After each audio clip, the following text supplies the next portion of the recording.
кешелі күннен бастап бастаған қайырымдылық іс-шарамызға бір сағаттың алдында 255 мың болды деп айтқам. Қазір міне 300 мың болды. Бұл түк. Ол Екібастұз ғана емес қазір. Солтүстік жалпы еттік.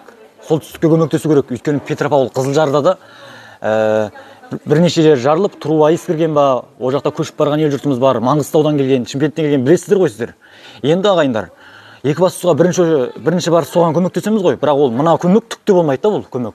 О жақта жаңағы қарапайым халық ар жақта тарап отырған кісілер көрпе төсек басқа жаурап жасқап отыр да.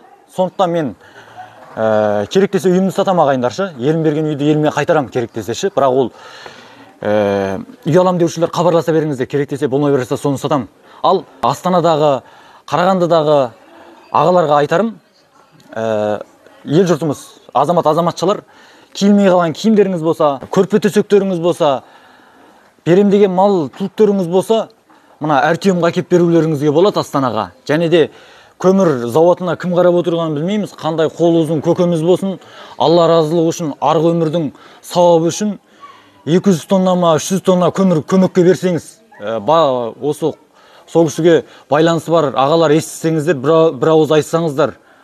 Өйткені солтүстік жылына 40 тонна көмір алады да көмір зауыттарынан. Ал қазіргі мына апат жағдайында бір көмір көмекке беруіне болар еді, соған береді деп сенемін сіздерді.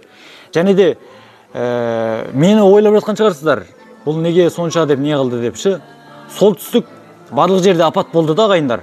Солтүстік ол жаман емес. Солтүстікте біздің не деген еліміз жатыр, көшіп барып жатқан, және де байлығымыз жатыр. Басқа жақта да апат болды да, солтүстікте бір рет осы қыс ауасында бір рет апат болды да. Біз әрине еліміз жанашыр ғой, бірақ жанашырлықты көп ағаларымыз ұмытып кеткен.